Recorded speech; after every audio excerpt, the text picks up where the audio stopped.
profetas decían acerca de su santa persona. Es que la Biblia entera, el centro de ella es Cristo. Isaías hablaba del Señor. ¿Cómo lo sabemos? Porque cuando el eunuco se convierte, o todavía no se ha convertido, pero él está preguntando, ¿y de quién habla aquí Isaías? ¿Habla de él o habla de alguien más? Entonces el Señor le mandó a Felipe. Felipe le dice y le relató que el evangelio de Jesús, o sea que lo que le estaba diciendo es que Isaías hablaba de Jesucristo. Y el Señor le habrá dicho esas mismas palabras a los de Emaús. Entonces podemos mirar que es un mensaje extraordinario.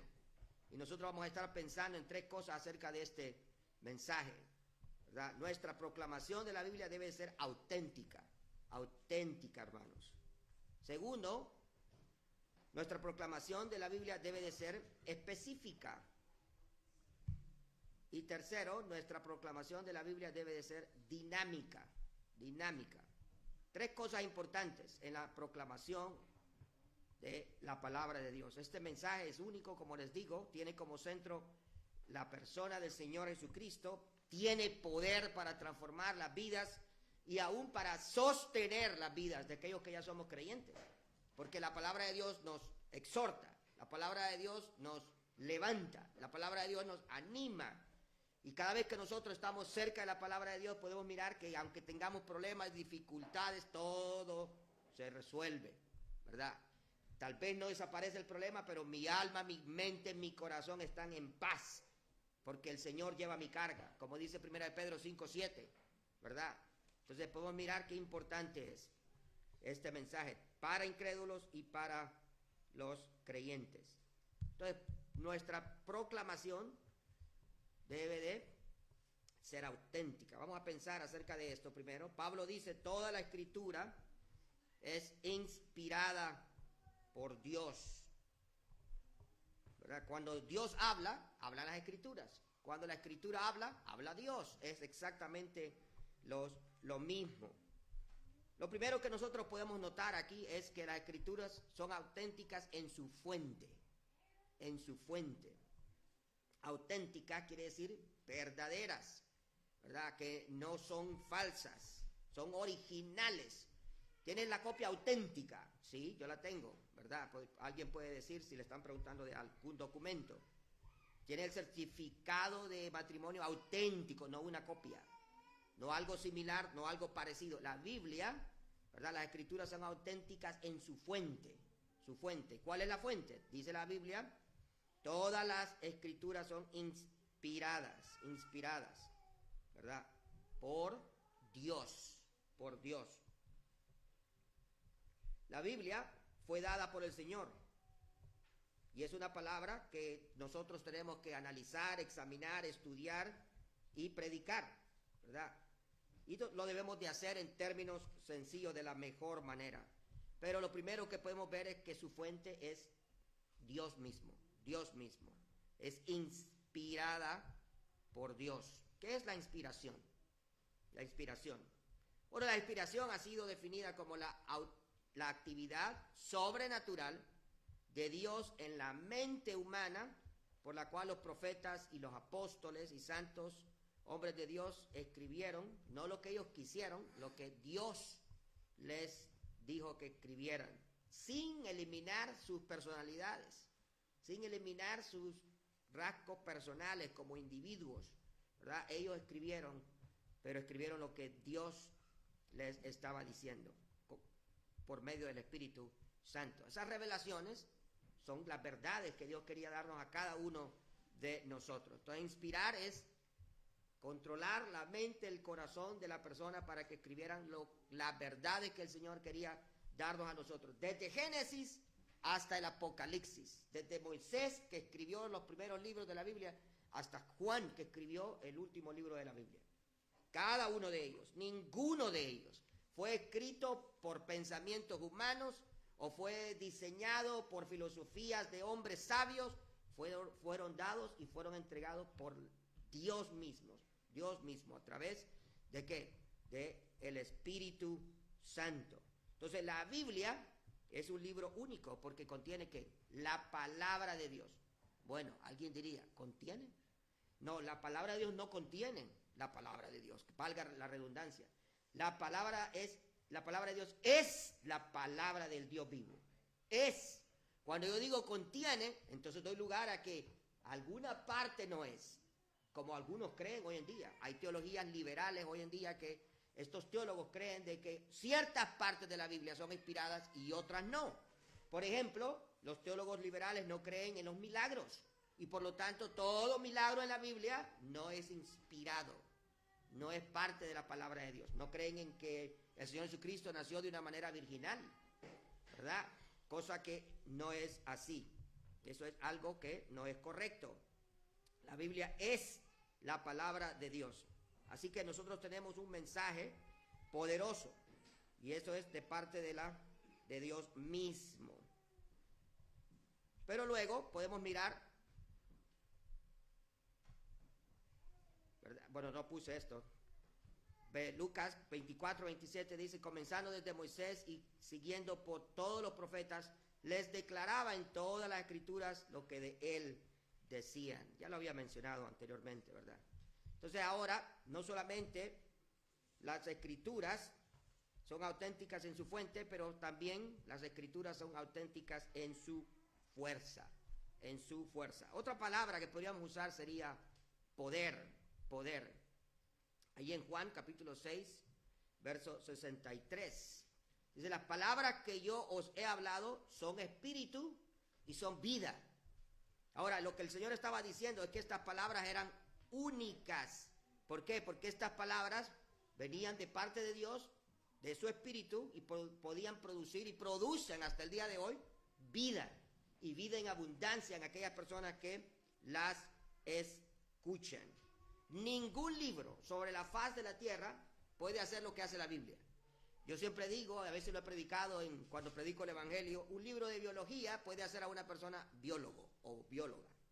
Un libro de medicina puede hacer doctores o doctoras. Un libro de química puede hacer a personas químicos, ¿verdad? O un libro de cualquier otra materia puede convertir a la persona en alguien, en un científico, en un filósofo, pero ningún libro, ni todos los libros de todo el mundo pueden hacer a un pecador un santo, ninguno. Y la Biblia es el único libro que puede tomar a un asesino, a un fornicario, a un adúltero, a una persona mentirosa, envidiosa, codiciosa, orgullosa, y hacerlo una persona santa. Transformar la vida. Hacerlo en verdad una persona regenerada.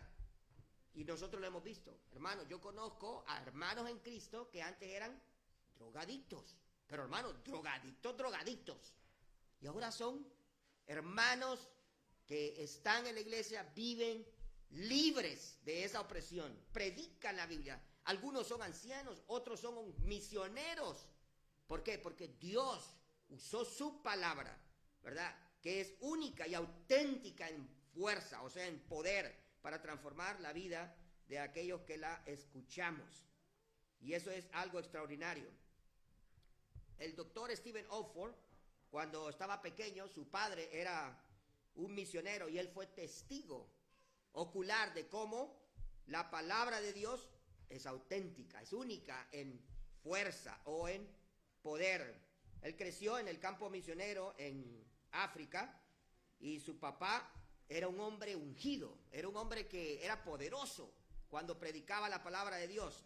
Y el Espíritu Santo le hacía hablar con gran autoridad y con gran poder. Y él llegó a diferentes tribus ahí en el África, a veces hasta lugares donde era peligroso entrar. ¿Por qué? Porque algunas de las tribus eran caníbales. ¿Iría usted a una tribu caníbal en África? Solo de pensar que me pueden agarrar y meterme en una olla, cocinarme y después comerme, no quisiera ir, ¿verdad? ¿Por qué? Porque eran tribus extremadamente peligrosas. Pero él llegó a lugares así y predicó la palabra con riesgo, con peligro de muerte, y miró a hombres que antes eran caníbales, ahora convertirse a Cristo, sentados, alabando, cantando al Señor Jesucristo. ¿Por qué? Porque la palabra de Dios es única ¿en qué? Es auténtica en fuerza, en poder, para transformar la vida de las personas. ¿Por qué? Porque contiene el Evangelio de Jesucristo. el evangelio de Jesucristo, su muerte, su sepultura, su resurrección por cada uno a beneficio de cada uno de nosotros, ¿verdad? La Biblia es algo extraordinario, hermanos. Hechos 10:44 dice, mientras aún hablaba Pedro estas palabras, el Espíritu Santo cayó sobre todos los que oían el discurso. ¡Qué lindo! Ahí estaba Cornelio con toda su familia, un hombre que era bondadoso. Era un buen hombre. Era un hombre que trataba de buscar a Dios.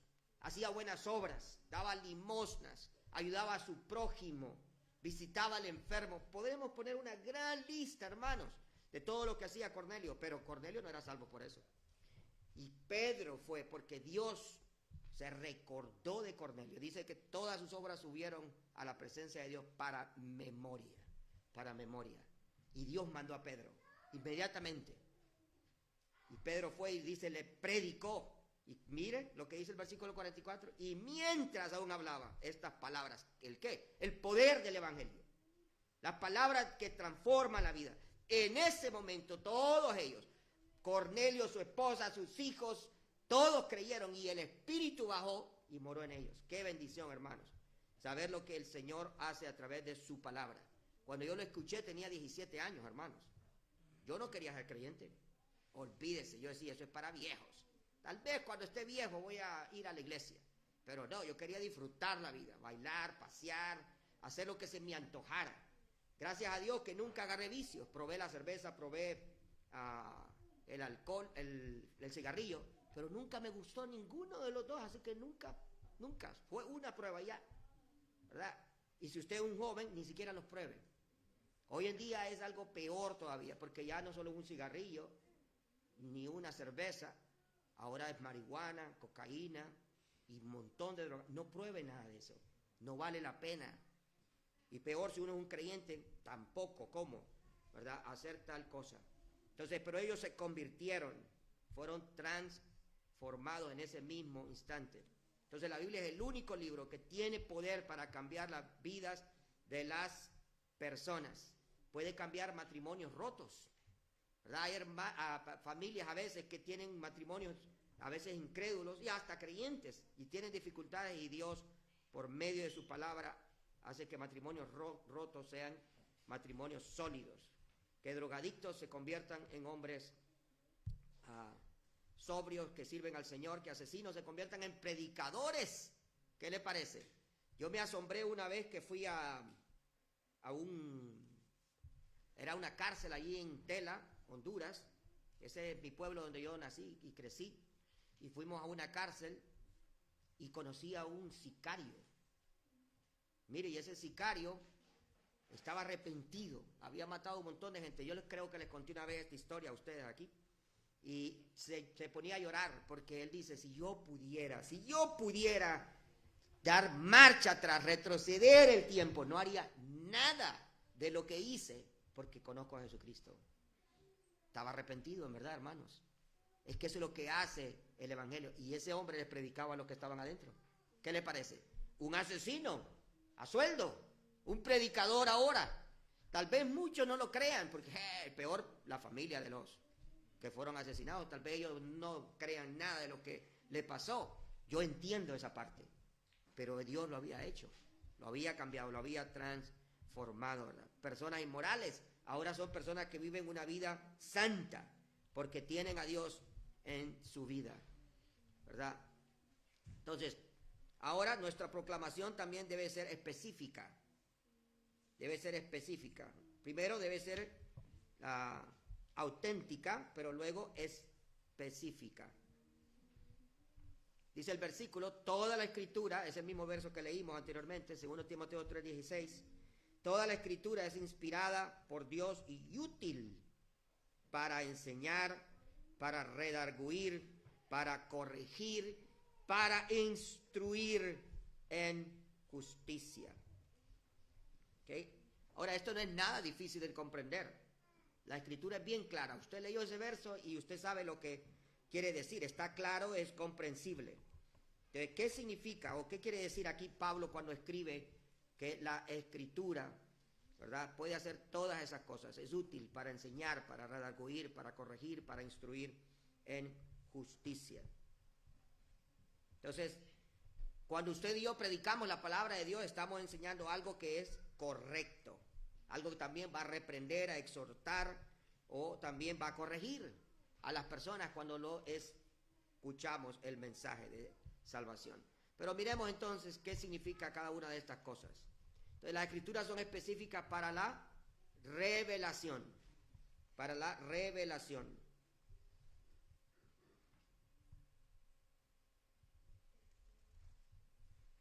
La Biblia es un libro que ha sido revelado a través del tiempo, ¿verdad? Cuando usted piensa acerca de Moisés, Moisés no tenía toda la Biblia.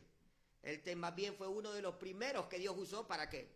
Para ir formando lo que nosotros llamamos hoy el canon de la Biblia. O sea, toda la Biblia, desde el Génesis hasta el Apocalipsis. Entonces él fue uno de los primeros, recibió una revelación de parte de Dios. Segunda de Corintios 3:18 dice: por tanto nosotros todos, mirando a cara descubierta como en un espejo la gloria del Señor, somos transformados de gloria en gloria, en la misma imagen, como por el Espíritu. Entonces, esa revelación puede hacer un cambio en nuestra vida. Lo hizo cuando aceptamos al Señor Jesucristo como nuestro Salvador personal, y lo sigue haciendo hasta el día de hoy. ¿Y qué es ese cambio que está haciendo? Esa revelación, cuando la apropiamos, cuando nosotros venimos a la presencia del Señor y miramos, dice, como a cara descubierta, como en un espejo, la gloria del Señor. Ella nos va a transformar y nos va a hacer semejantes al Señor Jesucristo. Nos va a hacer como Él. Vamos a pensar como Él, andar como Él, vivir como Él. Es como cuando Moisés subió a la montaña. Moisés estaba ahí 40 días, 40 noches, y cuando él está ahí en la montaña, entonces dice que bajó. Y cuando bajó, su rostro brillaba. Fue transformado a la imagen del Dios vivo. Y él no lo sabía. Pero eso es estar en la presencia de Dios. Ahora nosotros queremos que Dios se revele a nosotros, pero ¿cuál es el propósito? De que nosotros seamos a la imagen, a la semejanza de Dios, ¿verdad?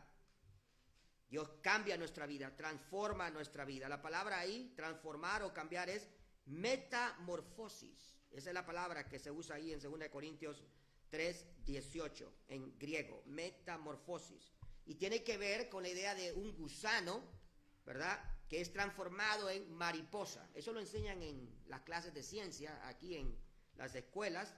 Y cuando uno mira ese proceso de cómo un gusano feo, verde, horrible, ¿verdad?, luego se mete en una crisálida y luego con el tiempo se rompe y luego sale ese gusano que antes era feo y horrible, que se arrastraba en la tierra, pero ahora sale una hermosa mariposa llena de colores vivos, radiantes y hermosa a nuestra vista, y luego sale y vuela. O sea, imagínense, dos cosas completamente diferentes. Un gusano feo, verde y que se arrastra, una mariposa llena de colores que está volando, surcando el cielo. Eso es lo que hizo Dios con nosotros, hermanos.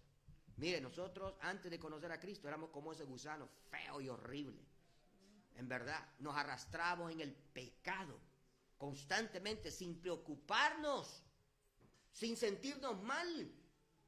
Hacíamos cosas que eran pecados, los podríamos considerar pequeños y grandes, pero eran ofensivos delante de la presencia de Dios. Y aún así, Dios, ¿verdad?, nos presentó, se reveló a nosotros a través de su palabra en Jesucristo, y nosotros fuimos cambiados y fuimos hechos sus hijos, santos, sin mancha, justificados, imagínense.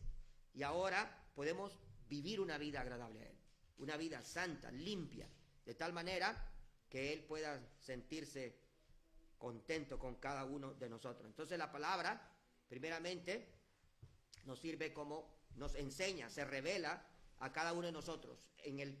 La primera vez que escuchamos fue para nuestra conversión, pero ahora que somos creyentes es para nuestra transformación a la imagen de Jesucristo. Cada vez que estamos en la presencia de Dios y Él sigue revelándose a cada uno de nosotros. Entonces la Escritura es útil para enseñar o para revelarse. a cada uno de nosotros. Pero luego, las escrituras son específicas ¿para qué? Para la refutación, ¿verdad? Toda la escritura útil para reprender, dice el versículo 16, reprender. Cada vez que predica, puede haber revelación a cada uno de nosotros cuando oímos la Biblia, pero también puede haber una reprensión o algo que nos redarguye, ¿okay? Va a refutar nuestra condición, nos va a hacer ver cómo estamos espiritualmente delante de la presencia de Dios. Muchas veces cuando alguien predica, ¿verdad? Y si el tema es algo que tal vez es un poco difícil de tratar y nosotros estamos ahí sentados y escuchamos, ¿cuántas veces usted ha escuchado y dice, bueno, pero es que le habrán dicho a Hermes lo que yo estoy pasando? ¿O verdad? O cualquier predicador, usted siente como que el predicador le sabe la vida a usted, como que le contaron, haz esto o di esto, pero no es eso, es que la palabra le está redarguyendo a través del Espíritu Santo, porque el Espíritu conoce su vida. Nosotros los predicadores no conocemos la vida de las personas, tal vez podemos conocer algo, pero no todo. Y el Espíritu Santo sí conoce todas las cosas y esa palabra, ¿verdad? Redarguye. Cuando hemos hecho algo que hemos mentido y tal vez la Biblia dice no mentir, ese versículo nos redarguye en ese instante. Ya sea que estemos meditando en la palabra de Dios o que estemos escuchando un mensaje, ¿verdad? Entonces la Biblia es una Biblia que es la palabra que redarguye. Refuta las doctrinas falsas y vidas falsas. En todo el Antiguo Testamento usted puede recordar, ¿verdad?, cómo Dios refutaba a los falsos maestros. Ahí está el gran Elías, llamando a los falsos maestros de Baal, y luego los reúne y les dice, ustedes son verdaderos profetas, pues pídale a su Dios a ver si les va a contestar. Y ellos empezaron a clamar a su Dios después de haber puesto un altar, y ahí estuvieron y no pasó nada. Les voy a demostrar entonces quién es el verdadero Dios, ¿verdad? Inmediatamente Elías clamó, bajó fuego del cielo y consumió el altar, ¿verdad? Y luego, ¿qué hizo con ellos? Los mató, a todos ellos. Los mató porque no eran verdaderamente profetas de Dios. Entonces la Biblia redarguye, refuta la falsedad que hay en muchos hoy en día. Pero ¿qué más podemos mirar? Bueno, cuando nosotros miramos, hay muchas cosas que podemos los creyentes hacer, y nosotros tal vez sin querer podemos tener un desliz, ¿verdad? En el tiempo de los impuestos hay mucha tentación. Todavía no se han terminado, ¿verdad? Se terminan en abril, el 15 de abril. Si no los han llenado, ¿verdad? Hasta el 15 de abril tienen las personas. Pero a veces las personas son tentadas en este tiempo. ¿Por qué? Porque otros le dicen, pero mira, tú puedes conseguirte un par de dólares extras si tú pones que te cuidan tus hijos, pero nadie se los cuida, usted los cuida. Pero por conseguir un par de miles, tal vez $1,000 más, usted lo pone. O usted pone un dependiente que en verdad no tiene, porque la persona no vive con usted. Entonces usted es una persona que está tal vez siendo tentada con esto. ¿Y qué dice la Biblia? Efesios 5:11 dice, no participéis en las obras infructuosas de las tinieblas, sino más bien reprenderlas. Si el que le llena los impuestos le dice, tráeme el Social Security de tu mamá y pon lo que te cuida tu niño o tu niña pequeño, no lo hagas, repréndelo más bien, dile, no, yo soy creyente. Entonces, ¿sabe qué me dijo una vez un hombre que me llenó los impuestos? Porque eso me pasó exactamente a mí. Me dice, ¿quién te cuida? Estaban chiquitas las niñas. ¿Quién te cuida a las niñas? Mi esposa. Pero ella trabaja. No trabaja, por eso las cuida. Entonces, ¿y tu mamá qué hace? No, ella no trabaja, está en la casa. ¿Pero te cuida a las niñas? No, ella vive con mi hermano. Pero ponla que te cuida a las niñas. Trae el socio de ella y te voy a devolver $1,000. Le dije, no. ¿Por qué no? Porque soy cristiano, no puedo mentir. Si no sabes cuántos mienten aquí, me dijo. Mire, yo me sentí tan mal. Dije yo, Pero qué barbaridad. O sea que él sabe que dicen ser creyentes y sabe que mienten para agarrar un poquito más de dinero, ¿verdad? Bueno, pero nosotros no debemos de participar en las obras infructuosas de las tinieblas. Si los incrédulos roban en sus impuestos, nosotros no tenemos que robar, hermanos, en nuestros impuestos, ¿verdad? Si ellos en sus trabajos son irresponsables y cuando los miran, los jefes están trabajando arduamente, pero cuando se van se sientan, usted y yo no podemos hacer eso, porque le estaríamos robando el tiempo también a nuestros empleadores. Entonces nosotros tenemos que vivir en la luz y servir al Señor, sea en la escuela, en el trabajo, en cualquier lugar, en la iglesia o en la casa, y hacerlo para la gloria y honra del Señor. Pero ¿qué más hace la Biblia? Las escrituras son específicas para la restauración. Toda la escritura es útil para corregir, Esta palabra es diferente de las demás. Si la reprensión subraya lo negativo, la corrección acentúa ¿qué? Lo positivo. La palabra corrección aparece solo esta vez en el Nuevo Testamento, imagínense. Y la palabra significa enderezar, restaurar a la posición original. El pecador o el santo que delinquen no solo deben de arrepentirse, sino deben de ser restaurados. ¿Y qué quiere decir esa palabra ahí? Restaurar. Bueno, ser puestos de regreso en el camino recto, en el camino santo, limpio, ¿verdad? Entonces la palabra de Dios es específica ¿para qué? Para restaurar. Muchas veces en nuestras asambleas esto no pasa, especialmente en mi país, o en el país de algunos de ustedes. Yo creo que casi todos somos hondureños, ¿verdad? Pero en Honduras, cuando un hermano comete un pecado, somos muy fuertes, muy duros. Yo digo que demasiado de duros. Y si el hermano o la hermana comete una falta, nunca más lo vuelven a restaurar. Lo más que le pueden dar es la cena. Pero de ahí, nada de ministerio. Qué pena. Porque no es lo que la Biblia enseña. No es lo que la Biblia enseña. Si usted mira los casos en diferentes libros de la Biblia, usted se va a dar cuenta que existe una restauración de parte de Dios con sus hijos e hijas. 1 Corintios, capítulo 5. El hombre que estaba ahí había tomado la mujer de su papá. Imagínense, es un pecado grave. Y los corintios no querían disciplinarlo.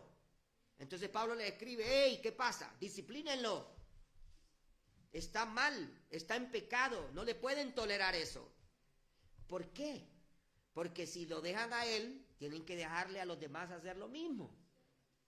Entonces, si él peca, todos los demás podemos pecar, y no es correcto. Tenían que disciplinarlo. Entonces lo disciplinan, porque Pablo les escribe y les dice que tienen que disciplinarlo. Pero pasa un mes, y pasó un año, y no sabemos cuánto tiempo pasa, porque la Biblia no lo dice. Pero luego Pablo les tiene que volver a escribir.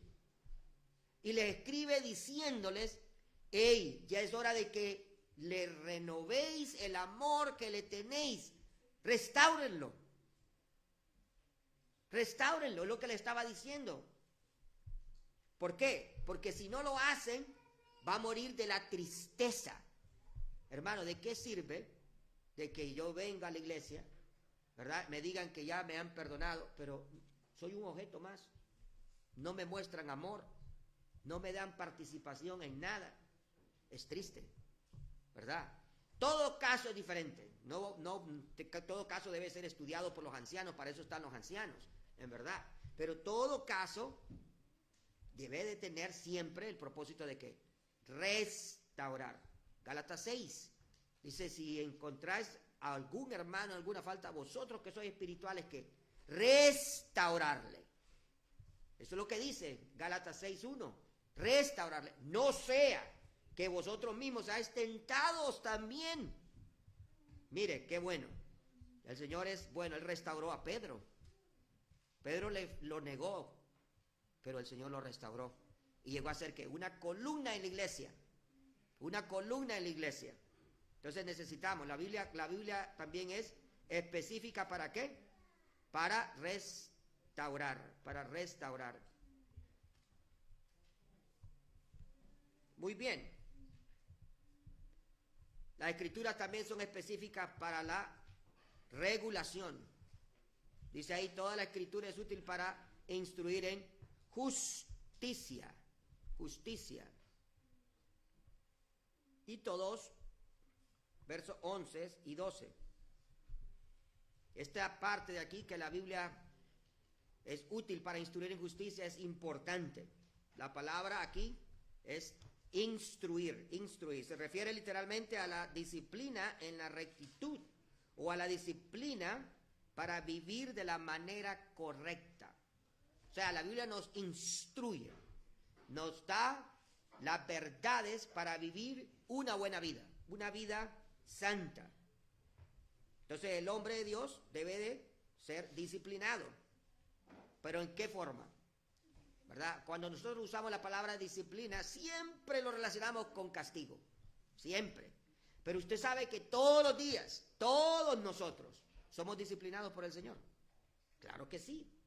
Porque la disciplina es corrección. Usted disciplinó a sus hijos todos los días. Y si tiene los hijos todavía, los sigue disciplinando. Porque cada vez que el niño viene y se pelea con su hermanito, usted le dice, no hagas eso. ¿Qué hizo? Corregir, instruir, que haga lo justo. Pero está disciplinando. La disciplina no es solamente venir a agarrar a una faja y castigar al niño. No es eso. Ese es lo último que se debe de hacer. Primero tiene que haber una disciplina verbal. Decirle, no haga eso. Y si continúa, entonces puede que requiera una disciplina física. Entonces es importante. Dice Tito 2, 11 al 12, porque la gracia de Dios se ha manifestado para salvación a todos los hombres, enseñándonos que, renunciando a la impiedad y a los deseos mundanos, vivamos en este siglo sobria, justa y piadosamente. Entonces la Biblia nos instruye a vivir de esa forma, ¿verdad? Regula nuestra vida para que nuestra vida sea sobria, justa y piadosa. Sobria quiere decir que la persona está siempre consciente en sus 5 sentidos, ¿verdad? ¿Cuándo la persona no está sobria? Cuando está borracha. Cuando está borracha está bajo el control ¿de qué? Del alcohol. ¿Y qué hace el alcohol? Perturba su vista, no ve bien, perturba su oído, no escucha bien, perturba su hablar, no habla bien, perturba su andar, no camina bien. Y todo el cuerpo es perturbado porque está bajo el control del alcohol, no está sobrio. Hay algo externo que lo está controlando y lo está destruyendo. Pero aquí la vida sobria es cuando estamos bajo el control ¿de quién? De Dios, bajo el control de su Santo Espíritu. Entonces, la vista está controlada. Si se nos va por algún lado, el Señor la controla porque estamos viviendo en comunión íntima con Él, ¿verdad? Yo he visto a veces hombres, y a veces a nosotros los varones también se nos va la vista. Pasa una mujer hermosa y la quedamos viendo, ¿verdad? No hay nada de malo en ver la hermosura de una persona. El problema es si hay un pensamiento de lujuria. Y una vez que hay un pensamiento de lujuria, entonces ¡bum! Entra la palabra a accionar, redarguye. Y después de que redarguye el pensamiento que dice, corrige, instruye en justicia para que no lo haga.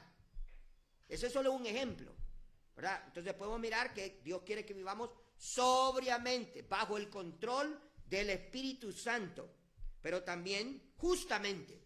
Justo quiere decir que yo trato a todos por igual, basado en la verdad.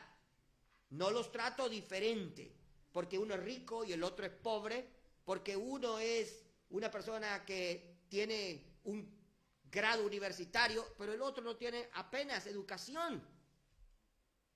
O porque uno es hombre y el otro es mujer. No hago diferencia de ninguna forma. Los trato justamente, basado en la verdad. ¿Y cuál es la verdad? Basado en Jesucristo. Yo soy el camino, la verdad y la vida. Él es la verdad. Entonces debo de actuar justamente y piadosamente. Quiere decir que que ando conforme a las Escrituras, conforme a la vida de Cristo. Vivo una vida santa, cercana al Padre, cercana a Dios, para vivir de tal manera que Él esté complacido. Bueno, el tiempo se está yendo, yo todavía estoy aquí. Voy a adelantar un poquito al tercer punto. Nuestra proclamación de la Biblia debe de ser dinámica. Debe de ser dinámica. Segunda de Timoteo 4, pues solo tengo 4 minutos. 1, 2 y el 5. Dice así que te encarezco delante de Dios y de nuestro Señor Jesucristo, que juzgará a los vivos y a los muertos en su manifestación y en su reino. Predica la palabra, que instes a tiempo y fuera de tiempo, redarguye, reprende, exhorta con toda paciencia y doctrina. Pero tú, sé sobrio en todo, soporta las aflicciones, haz obra de evangelista, cumple tu ministerio. Entonces aquí podemos mirar que una de las palabras importantes es la palabra predicar, ¿verdad? Se le dice ahí a Timoteo, predica. Y es importante que nosotros prediquemos. Es un imperativo, una orden, un mandato. De hecho, hay 5 imperativos en estos versículos. Está lleno de dinamismo, Entonces, cuando predicamos, nosotros tenemos que hacer lo mismo, tenemos que ser dinámicos y debemos de permitir que el Espíritu Santo sea el que nos guíe. Cuando el Espíritu Santo nos guía, entonces todo va a ir bien. Entonces, ¿qué va a suceder? Cuando el Espíritu nos guía y entonces somos instrumentos en sus manos, la primera cosa que va a pasar es que las personas son convencidas. Las personas son convencidas. ¿Qué quiere decir esto? Bueno, quiere decir que ellos van a sentir, si son incrédulos, el peso de su pecado. Yo recuerdo bien eso. Cuando tenía los 17 años y yo empecé a oír las escrituras en cultos, primero, que en verdad yo iba al culto, pero iba por jugar voleibol. Y después del partido de voleibol, un hermano joven se paraba después del juego y antes de que nos fuéramos nosotros, nos predicaba 5 minutos. 5, eso era todo. Y ahí empecé a oír el evangelio. Y eso empezó a hacer mella en mi corazón.